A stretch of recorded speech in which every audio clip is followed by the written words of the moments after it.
يا نفس إن لم تظفري لا تجزعي.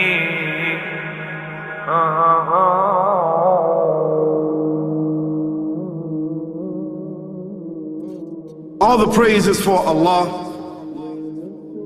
who is the author of all existence and the most generous to his creation, while he is also the all-compelling.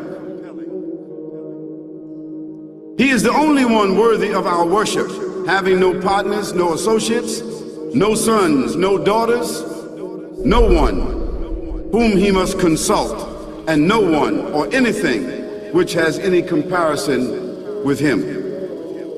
All the praise is for Allah, who is the King of all who claim sovereignty, the only one who has the right to legislate for his creatures.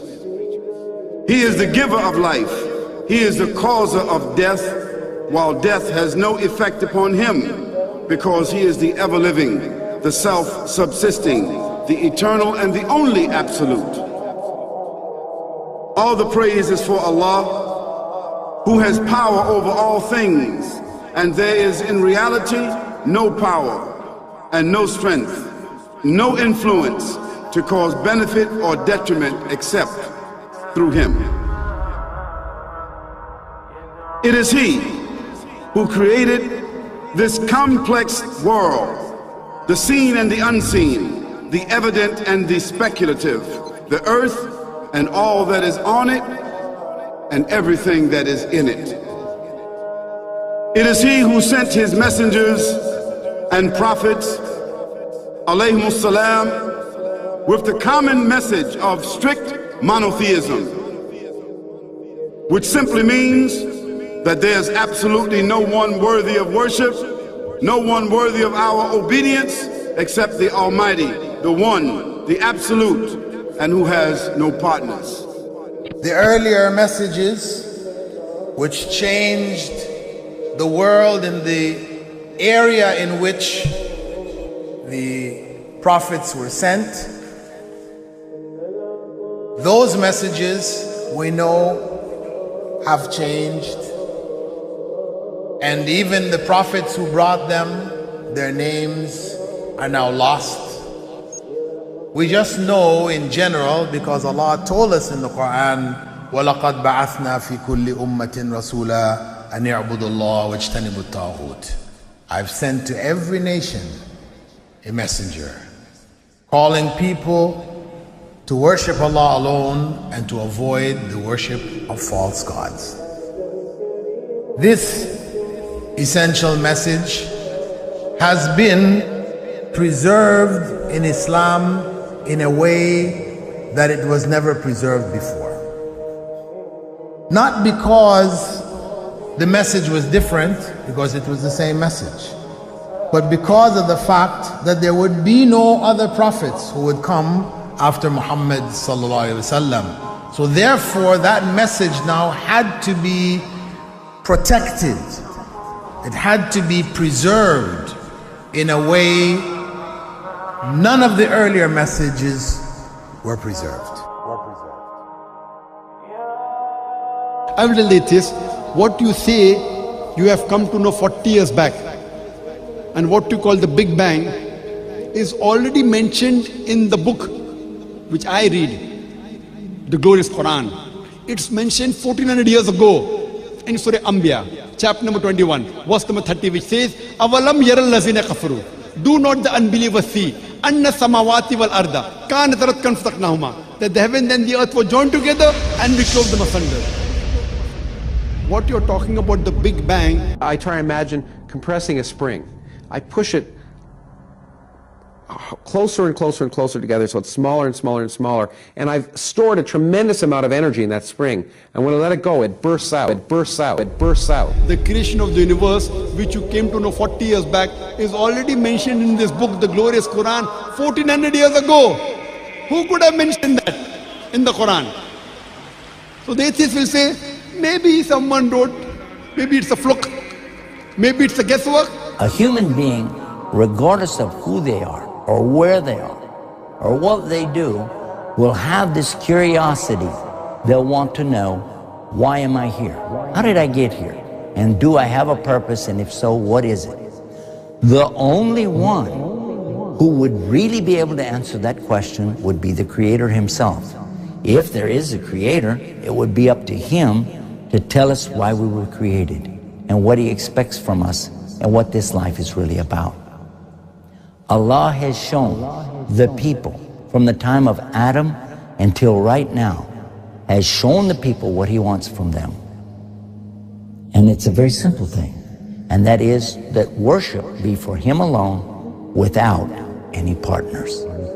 In fact, we know this life to be a test from Almighty God. That's why we're born, and that's why we die, because there has to be a beginning and an end for us to be tested on. The next life, after this life, no one will ever die again. A bad person or a good person.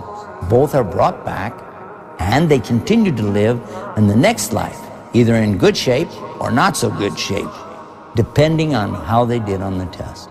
The worship of the God of Abraham, that was what was taught by these prophets. The Lord of the Arsh and Kursi.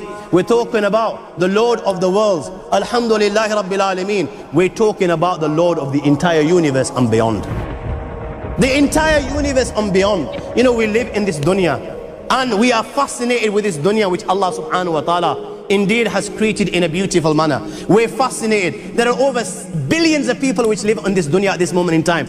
Over 6 billion people that live on the dunya at this moment in time. This dunya of Allah subhanahu wa ta'ala is so big that there is space in this dunya for billions and billions and billions or more people. But what is this dunya in comparison to what Allah subhanahu wa ta'ala has created out there? This dunya is insignificant. This dunya is meaningless to Allah. It means nothing. It is worthless. So worthless, compare it with the sun. The sun is one star. You know more science than me. You'll be able to tell me better.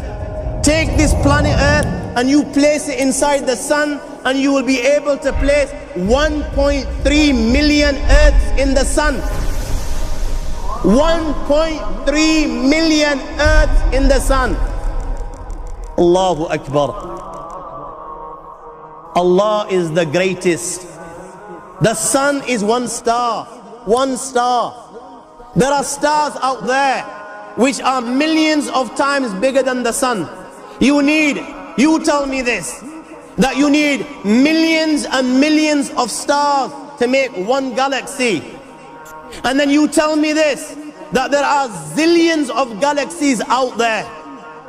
Let me tell you on top of this, my friend, after this, whatever you see above, when you raise your head and you look above, whatever you see above, the zillions and zillions and zillions of galaxies, let me tell you, this is everything there is within the first heaven. Everything there is within the first heaven, and Allah is the creator of 7 heavens.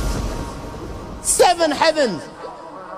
And the distance between the first heaven and the second heaven is 500 years.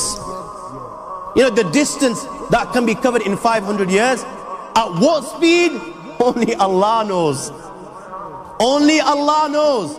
But it will take 500 years to get from the first heaven to the second heaven. 500 years from the second to the third, third to the fourth, fourth to the fifth, fifth to the sixth, sixth to the seventh. Every time it will take 500 years.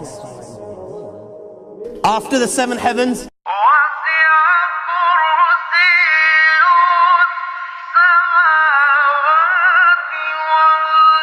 وَسِعَ كُرْسِيُّهُ السَّمَاوَاتِ وَالْأَرْضِ. You all read the Ayatul Kursi. You all know the Ayatul Kursi. After this, you have the Kursi of Allah. You have the chair of Allah subhanahu wa ta'ala. You know these 7 heavens that we've just talked about, in comparison to the Kursi of Allah, they're non-existent. They're meaningless. Rasulullah ﷺ has given an example in a hadith just to give us a little bit of understanding with regards to the 7 heavens in comparison to the kursi of Allah. Take a ring from your finger, take it off, the small ring that you have, and place it, let's say, in a desert, the Sahara Desert. It's the biggest desert in the world. You know that ring that we take off from our fingers and place it in the Sahara Desert? What comparison is in between the ring and the Sahara Desert? Nothing. Nothing. The 7 heavens is the ring, and the kursi of Allah is the Sahara Desert. After the kursi of Allah, you have the arsh of Allah. وَكَانَ أَرْشُهُ عَلَى الْمَاءِ. You have the arsh of Allah. Again, Rasulullah has explained, so just so that we can understand. Take the ring, place it in the desert. This time, the ring is the kursi and the arsh is the desert. What is the kursi in comparison to the arsh of Allah? Nothing. Then you have angels which carry the arsh of Allah. Their heads are in the 7th heaven and their feet are in the lowest earth. My friends, then you have the Lord of the arsh and kursi. لا تدركه الأبصار ويدرك الأبصار وهو اللطيف الخبير. He is beyond the size of Allah, who Allah is, what Allah is. The greatness of Allah is beyond the comprehension of my little mind. This is the being that you and I are messing with.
وهو